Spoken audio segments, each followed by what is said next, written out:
Well, hello, welcome back to the channel. You've been watching here on this D17 project. I got the engine out, got the new engine in, and today we're going to be setting the timing up on this engine so that we can get the power steering situated on that, which involves replacing that distributor that's on it with the new distributor. So, if that's something you're interested in seeing, stick around because it's coming up. We got the valve cover off and got that cleared up where we could look at our rocker arms and our valves. And at this point we've got cylinder number 1, both intake and exhaust valves are open, or closed I should say. We've got gap right here, as you can see, on our rockers. At this point in time, I have timed this according to the manual. We're at 25 degrees below top dead center. And I've done that by using the timing mark that's on the flywheel. And I'll show you kind of a little bit of that here in just a second. But you can see where the rotor is. And we can see in the top of our cap here on the right there is cylinder 1. We can see that right here, this cylinder 1. And if we snap this thing back in place like this, and then I'm just going to lift it up and we're going to look to see where the positioning of that cap is. You can see we're before igniting or transferring the energy over to the spark plug. So we're before top dead center by 25 degrees. Now that is the setting that you will have if the engine is running and you're using a timing light. In our case, if the distributor is removed, which we're going to be pulling that whole unit out so that we can get the power steering portion in here, then we're going to be directly up on top dead center. So there's 2 marks there on your flywheel that will show you that. So let's slide over here to the bench real quick, and I'll just kind of read you a little bit of what's here in the manual, and I'll put these pictures here when I put this video together so that you can see it. So in the manual here for non-diesel D17, it says that the timing with serial number on the engine of 19,978 and up is 25 degrees below top dead center in fully advanced position. Experience is showing that the engines prior to engine serial number also perform better with the advanced timing set at 25 degrees, so do not use the 30 degrees that have been previously set to. Now the rest of this description here is talking about if you're using a timing light. However, in our instance we're not, so we're going to be using this last paragraph that says when the distributor has been removed, reinstall as follows. Turn the engine until the number 1 piston is coming up on compression stroke, which is where we're at right now. Then continue to turn slowly until top dead center mark on the flywheel is at the center of the timing hole on engines with serial number 19,978 and up, which is where we are at right now. Once that's done, then we'll adjust the distributor point gap to 22 thousandths, turn distributor shaft so that the rotator, the rotor is pointing to number 1 spark plug terminal and ignition points are just braking.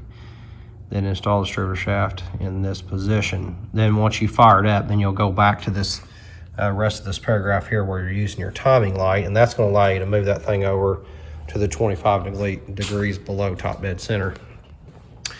So to show you this, I'm going to slide underneath here because our timing hole is right underneath the bottom of this tractor. Even though I'm supported well, I did go ahead and put a jack with another block right here. It's not holding up on the engine or anything. It's just setting there for additional support. I don't know, it just feels uncomfortable when you're laying underneath there that it might come loose. It can't fall over. I've got the wheels chalked. It can't roll, twist left or right. I've got plenty of support up underneath here. My jack, bottle jack, is all the way down. There's really no place for it to go. But anyway, let me get underneath there. We'll flip the camera back on there and I'll show you what we're talking about. All right, so I'm down underneath the tractor here, and we can see in our timing hole right here, you can see the mark. And it's gonna be hard for my camera to pick up on this, but there's an F right there, and that's 25 degrees below top dead center. And that is the mark that we're looking for. If I was laying underneath here with a timing light and the engine was running, that's what we would be looking for. In this case, we're not looking for that. We're looking for the other mark that is just the regular mark. So it's 25 degrees away from where we are currently. And in order to find that location, what I'm going to do, because I do not have a starter in here, is I'm just going to stick a just a pry bar in there on the ring gear, and then I'll twist it until I get my mark to show up here in the window. And when I do that, we'll go back up top there and I'll show you what the rotor looks like on that distributor. So for right now, that's going to be very difficult for me to catch. I'm just simply going to stick a pry bar in there and twist around until I see my mark. And then once that's there, I'll flip back on. All right, so I want to make one quick correction here.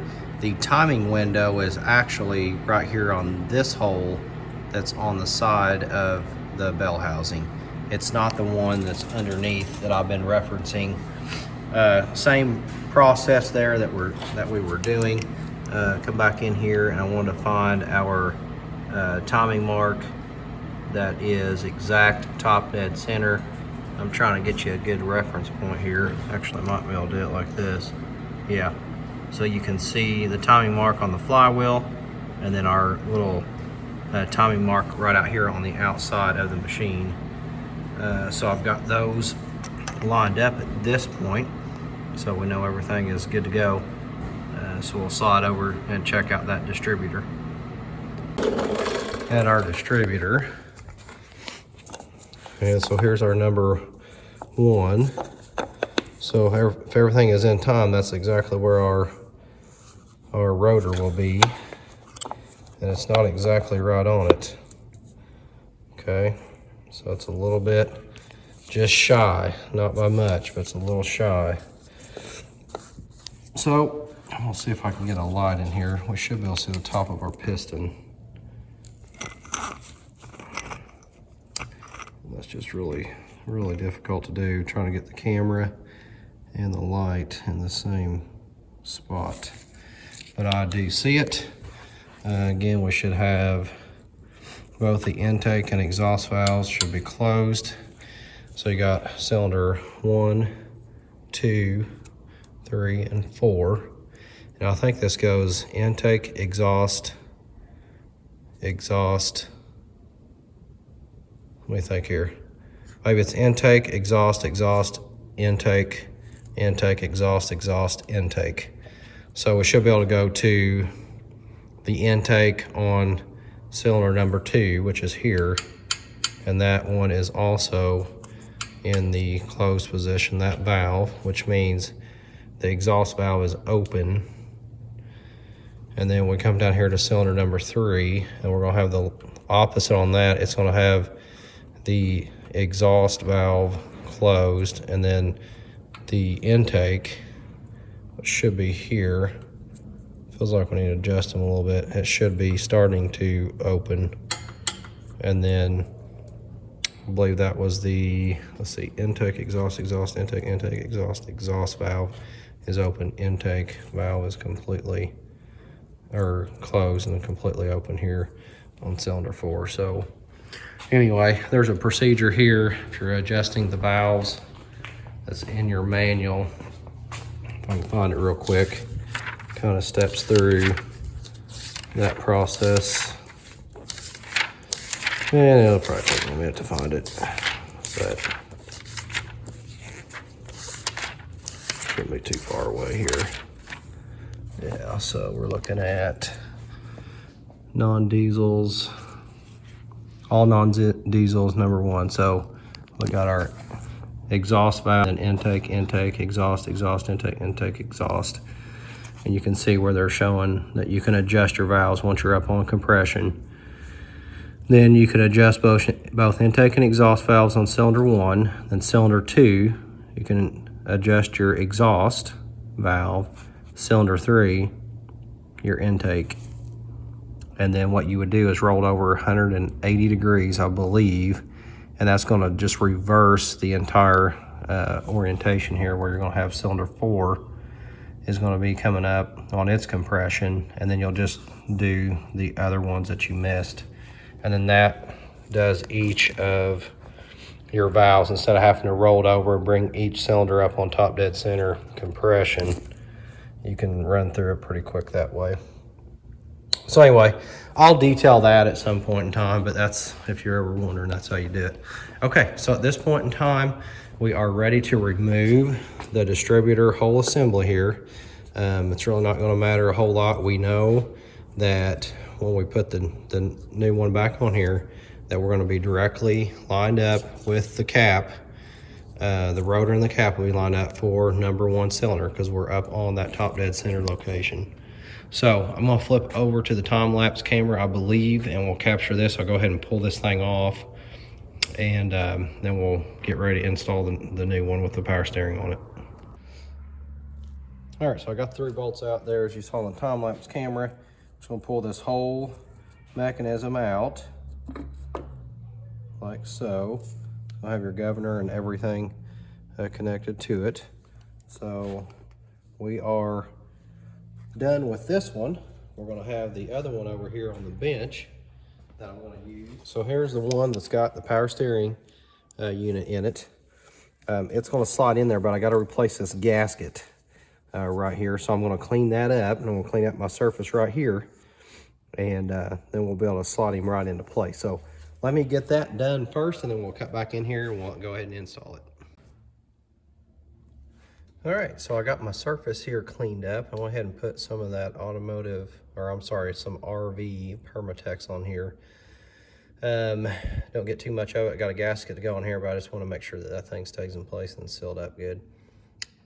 Also cleaned up the back side here of our new power steering pump. It's not new, so to speak. It just come off of that old engine. So that's what we're going to be sliding in place. Want to make sure we got all that cleaned up, and then we'll go ahead at this point and slide on our new gasket, which is part number 70277-101, and I believe it goes in this position right here.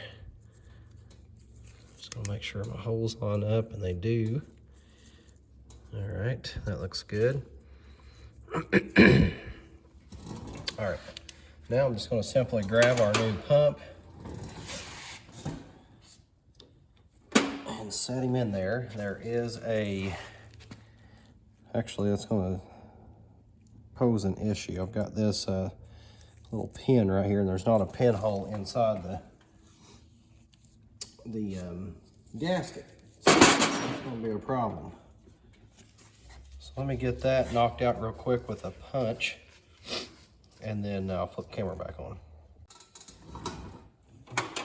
Okay, so I went ahead and drilled out that hole and just used a drill bit there. Go ahead and put another thin layer up here on the outer side of this gasket. All right, now we're going to slide it in.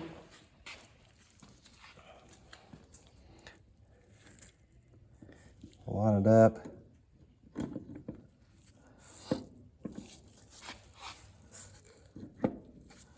Now I need to twist him just a little bit to get it engaged.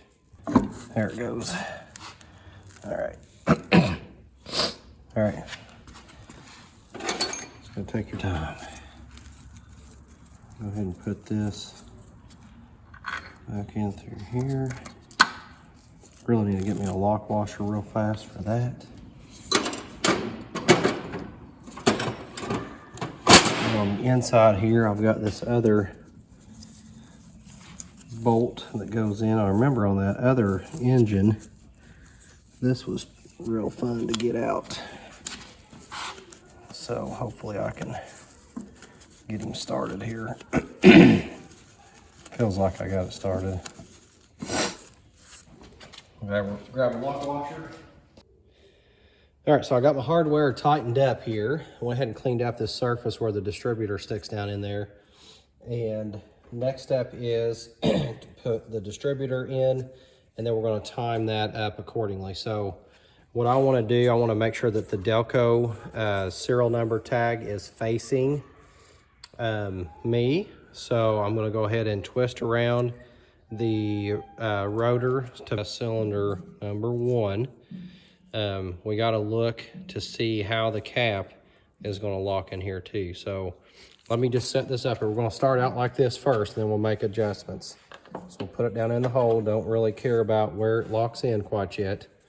And then let me see how the distributor cap is going to lock in. So we got our little detent here.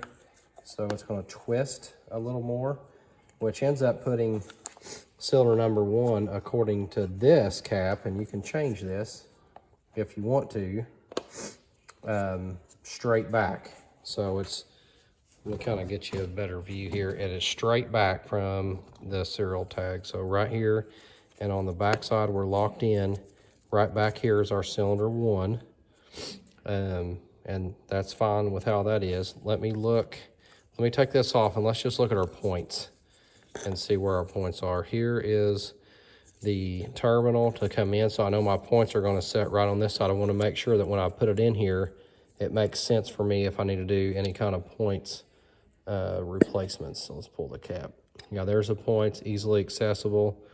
I don't see that being an issue at all. So as mentioned, we have to have that rotor straight back, and I can twist the cap here, and that changes my points internally.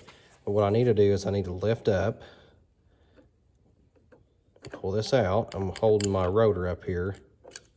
I'm going to twist him backwards just a little bit, and we'll try to get it in the next groove. Nope. And go back. That, where we're connecting up down in there is a worm gear. So that worm gear is going to make this, when you push it in, twist farther than what you think. It's not just straight down. It will not stay right where you have it up here. You can see there it moved it all the way over. So I'm going to try to position him just a little bit more. Way too far. Trying to kind of feel as I set it down in there. That's pretty decent. What I can do when I rotate this, I'm going to rotate the positioning up here of where my spark plug wires are going to come off of the cap.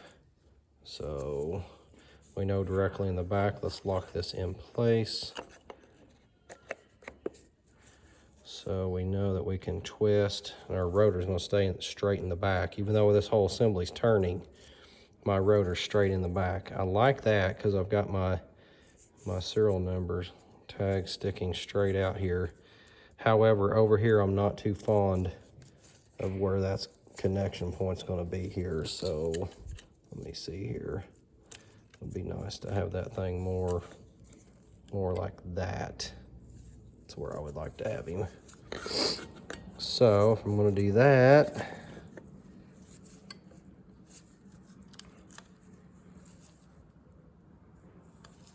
so if I'm locked in here, there I am straight back. Let's see where my number 1 is. It is much further to the right. So I like that positioning. Now 1 is over this way a little more. So my rotor is back there, so I need to get it positioned to the right. So let's put this back up here. I'm going to hold, I'm going to lift out. And again, it's going to kind of twist because that worm gear. And I'm going to twist him just enough to catch that next notch in that worm gear, which is right there. You can see how far that moved. That's the difference between one gear and the next. So let's look where our rotor is shooting straight back there. I'm going to be locked in at that point. Man, I like that. I think we're pretty dang close right there. So let's see here. I'm just watching my rotor. Yep, we're going to be right on it. What I'm going to do now is go ahead and secure that in place. We have those 2 clips down here that hold us onto the housing. So we'll go ahead and put them in. Try not to spin the distributor. In fact, what I'm going to go ahead and do is just go ahead and put my 9/16 on this. Just snug him up just a little bit so it can't rotate. And we'll put the back one on like so.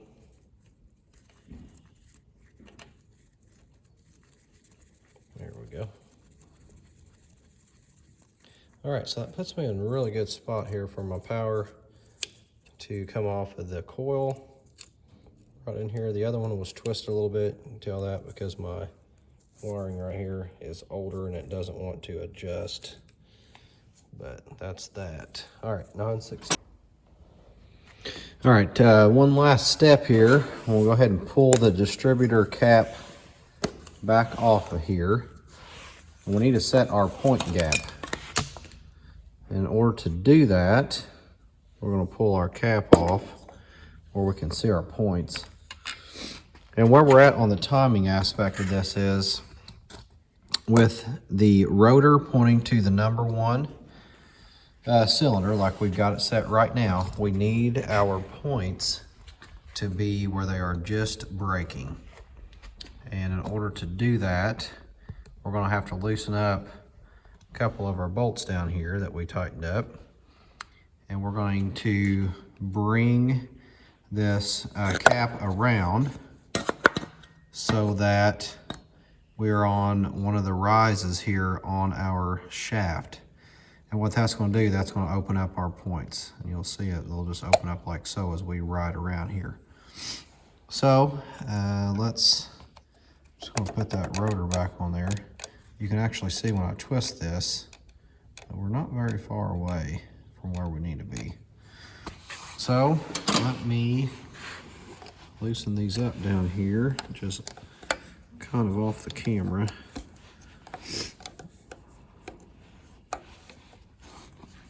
Just enough where we can spin this. All right, so we're going to twist him back this direction. You can see our points starting to open. So one thing I want to do here also, I want to check my point gap. Should be right around 22 thousandths. It really feels like she's just a little tight. It's not bad. I mean, it's close. It's close enough to the point where I'm not too concerned about him. All right, so per the manual, we turn it to where the points are just breaking, which to me would be right there. I'm going to tighten this back down. I'm using my fingers right now to do that. Now I might have to make a few small adjustments here, and once we get this thing fired up and we set that timing anyway, then we're going to be loosening these back up to get everything set where it should be. All right, now that we've got that done, we'll just go ahead and button him back up. Put our cap back on here. Put our rotor back in place. Cap on. And I'll replace these plug wires. As I mentioned earlier, they're pretty rough.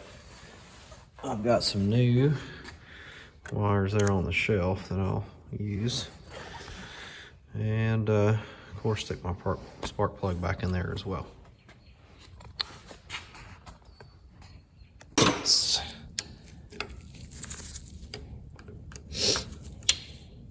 Now, what we will do once we get this thing going is put that timing light on it. So we'll clip one end of the timing light around the wire going to plug 1.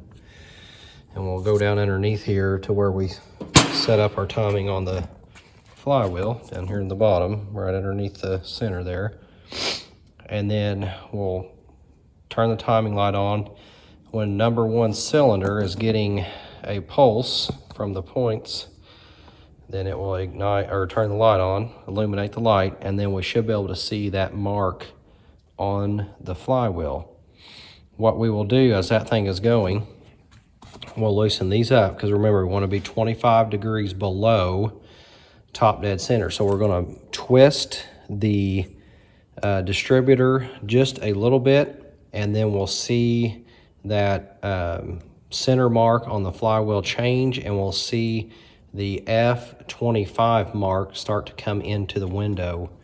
And when that happens, this motor should fine tune. It should tune out really well as long as our carburetor and everything is set good. It should tune out real nice at that point. And then we'll just tighten these back down and then we're set. So that's the process.